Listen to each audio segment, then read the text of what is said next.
and you know what? Good for him. He's only 25 years old.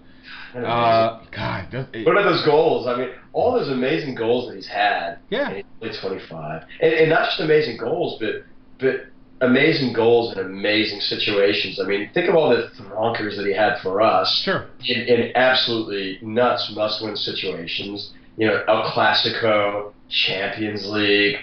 My God. I mean, he's worked his ass. Deserves every bit of it. And I think, as Parrish said, I think he made some comment that, you know, he can kind of rest a little bit more in peace. It's maybe sort of finished business now, and he loves Spurs, and he says he wants Spurs to win and Arsenal to lose, so he puts any of those myths, to rest. When you liken back to the days of the 60s and even the 50s before then, and then some of the limelight of the 80s, it wasn't until Bale that European nights at White Hart Lane under the floodlights when they're wearing all white meant anything anymore. Yeah, I was very bold. He brought that back. I was super bold last week about saying, bang on the table about how Harry developed him, no question.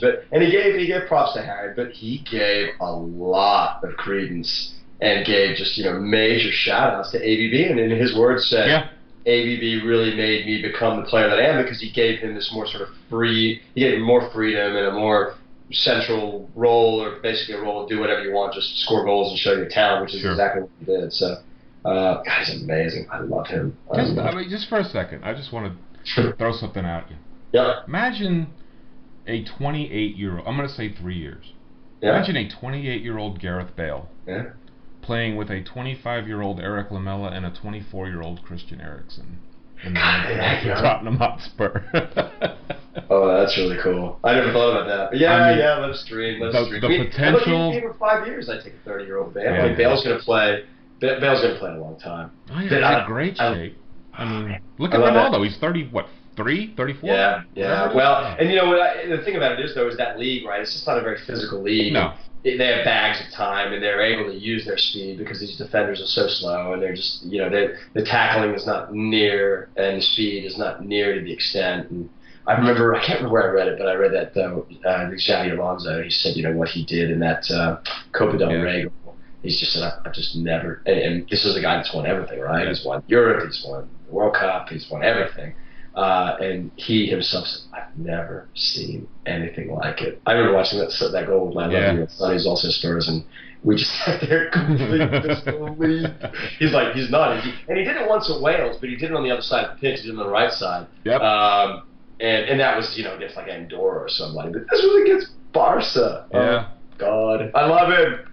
I love him. Man. He's awesome. It was a great article. And Charlie Parrish just, wow, he won the internet when he released that article. And the goals were really, really interesting to read, because it's not just about great goals for him. It was about the backdrop and the setting. Because I really thought the best goal he's ever scored was Sunderland away, with that head-high volley, most extraordinary goal. There's only one other goal that I ever remember that was anything like that. And it was in the World Cup, Dutch player. Oh, God, of course I'm going to forget it. Van Persie, right? No, Van Persie's goal. No, this was actually 94 in the U.S. Marco van Basten's. Oh, my God. Go Google that goal. Similar goal, but from the right side. One of the most extraordinary, spellbinding goals ever. And I think Bale's goal against Sunderland is one that really isn't talked about enough. He wasn't the player, or wasn't known as near the player that he was. But that was like one of his first just ungodly goals that I remember him scoring. So, God. Back so bad. Love you, Gareth. It's funny too, because we talk about all these connections now between Spurs and Southampton and all this other stuff. And we're going up and down this article, and all you see is Gareth Bale in a Southampton kit, and then a Spurs kit, and now a Madrid kit, and it's like this thing. If it could come just about full circle, but obviously he's not going to go back to Southampton. But with all the Southampton influence that we now have at Spurs. Wouldn't it just be apropos that he gotta be magical. He would comes be magical home. to have him back. Yeah. Well, and speaking of that article, speaking of Charlie Parrish, he was very kind to follow us this week, and I think he is going to be willing to be on our show. I asked him, I think it would be great to sort of give U.S. supporters an idea of how important the media is. Yeah.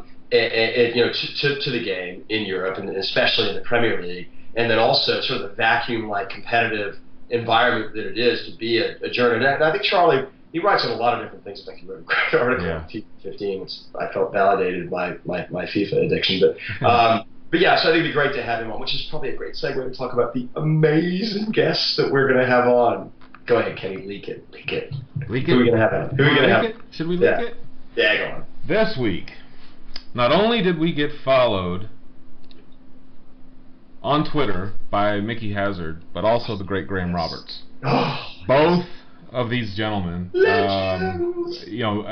I had hit Mickey up, I told him, I said, hey, I'd love for a follow, and if you'd love to be on the podcast, within 5 minutes he had hit the follow button on Twitter, and then shot a PM over saying you name the time and place, and we'll work something out. Graham, his schedule, because he does so much Sunday work with the EPL, is Mondays are what's open. I currently work second shift, so it works for me because about 10 a.m. Central Time in the U.S. is about when he can be on. So it's a matter of kind of getting things coordinated, and I'm working that out with him. Graham Roberts, legend, and Mickey Hazard. Soon we'll both be on your North American answer for all things Hotspur. Yes, and then Darren Anderton. Darren Anderton, you're the man on that one, man. You are the man on that one. Well, I mean, there's a Dallas connection with Darren. I actually met Darren. Funny story. Tell this. This is amazing, I met guys. Darren. I lived in a bit of a party house in college in Fort Worth. No. Yeah. No, not you. It was a different man. And we had a house. We called it Hilltop. And Darren was, Dallas. I don't think a lot of people know this, at least outside of Dallas. That there's a very, very big, arguably the largest junior football tournament in the world. It's called the Dallas Cup, and teams come into Dallas, and I think it is at summertime, from all over the world. I mean, great clubs. Spurs has sent side there before. Real has, Man U has. I mean, some really, really great clubs. Anyway, long story short, this was back in, I suppose this was around 91, maybe? Summer of 90, summer of 91. I have a friend of mine, this Italian fella. His dad was the football coach at one of the high schools in town, and he was hosting players. Darren, I think, played for, I believe it was Portsmouth. Mm-hmm. They're juniors. And he shows up at a fraternity party at our house at Hilltop. And he's talking, and of course I latch on just because he has an English accent. Where are you from? And he tells me where he's from. I think he's actually from Bournemouth. And he says, I play. I'm a football player, and I'm going to be signing for a club. I think it was before the Premier League. I don't know. Maybe it was the Premier League. It's 1991. Anyway, he just said First Division or Premier League, whatever it was back then. And I said, well, I know a little bit about football. And he said, Tottenham Hotspur. You never heard of them, and I about shit myself. And so I'm like, you've got to be having me on. And then a year later, I think I watched him his debut for Spurs, and then like maybe 6 to 9 months after that, I saw him play U.S. against England against the U.S. I mean, he's a great player, and he's played with legendary players in the '90s setup. I mean, just unbelievable players. He played the England setup. The players that he played with, he's played for England 30 times, and I just asked for a follow. And I said, you probably didn't remember me. And very quickly, he not only followed, and he sends me a DM and said, mate, I'd be on the show. So there's so many, between the three of these guys, between Graham Roberts and Darren and Charlie Parrish, and who knows, we should ask Mickey as well. I mean, my God. So we should actually openly encourage our listeners to be a part of that process, because it's one thing to think about what you and I would ask, but we want to really be asking within the context of U.S.-based supporters, because I think you told me we are the only podcast derived and solely in existence for the benefit of U.S. Tottenham Hotspur supporters. True? Yep. Yes! That's as far as I know, man. If there's anybody else out there, I sure as hell don't know about them. We're just going to say that, whether it's true or not.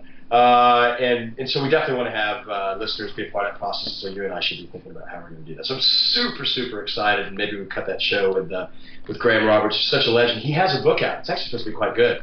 And I'm such a neat. I mean, I've read most Spurs players' biographies. I just got through reading, not too long ago, Ricky Villa's biography, which is pretty interesting. But I couldn't get it here in time, so I'd like to ask him about that as well. But I mean, look, he's won the FA Cup, and He's won Europe, and he's had had a pretty good year or so with Chelsea, and was a leading scorer one year, their player of the year. Anyway, he's just a legend, and I can't wait to have him. What a score, man! Wow, well done. Absolutely. What else? I'm we got? stoked, man. I'm absolutely stoked. Hey, a follow up from last week. We talked about a pub that was going through some financial difficulties or issues, and it was the Antwerp Arms, and it's on Church Road. That's right. Just behind the high road. And if you go to www.antwerparms.co.uk, it'll be all about it. You can give, and it is a part of the neighborhood and the community over there, and some people are trying to take it over. There's a grant that's involved. It's an interesting story, and it's worth looking at. But it speaks to the tremendous community that's in and around White Hart Lane, which is important. So a huge part of our history. So people should look at that. Any other notables? How did you Twitter Trump me this week? Certainly Graham Roberts, Mickey Hazard. Although I rode your coattails today, and I pleaded with Mickey to give me a follow, and he did. Thank you so much. Who else? I think that was it, man. And it's funny, and if you can expand on this real quick. Yeah. I know that just like Ledley, Darren was one of these guys who had his career not be all that it probably could have been because of injury. Yeah. He was one of these guys when I first became a Spurs supporter that I always heard about Darren Anderton was like, that guy couldn't walk across the white line without tripping on a blade of grass and breaking something. I wonder how sore of a subject it is with him. But I think I remember reading some non-Spurs related sources that talked about just the terrible state of our physio room. That it wasn't, a lot of guys. We constantly had people in the training room, and so I'd like to ask him about that. But there's no question he's as closest to Hoddle that I've ever seen in terms of passing ability, and I actually thought he was a great defender. And I'll go ahead and say this, I'm obviously biased, but I thought on his day he was a better player than Beckham because he had a more of a multifaceted game. I mean, he was the goals. You should go look at his goals. So go look at some of his passes. He scored a brilliant goal against Colombia in the World Cup. I think he scored a couple of World Cup goals, but that was a blinder that he scored there and an important goal. And playing with great players. So he had a wonderful career, but I would have loved to have seen him play another 4 or 5 years and see what he was the kind of guy that you could have built a team around. He was a great player and a good guy.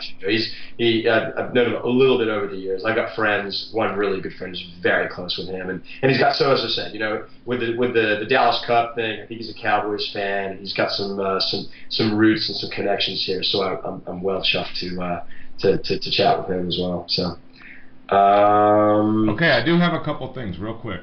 I remember last week I had put out a thing that if anybody had any questions for the pod they want us to discuss real quick. Yeah. And we did. We got a couple of responses, 3 in fact. First from David Coates, buddy down in the line down under, I believe, down in New Zealand. What do you think our business should look like in January? Go for it. What do you think? You know what? I know what I want. And I'm trying to be conservative because, except for I think one window that Harry did, there's really not a whole lot of January stuff that goes on. Do you answer that within what's your dream wish, or do you answer that from the context of what do you think? Oh man.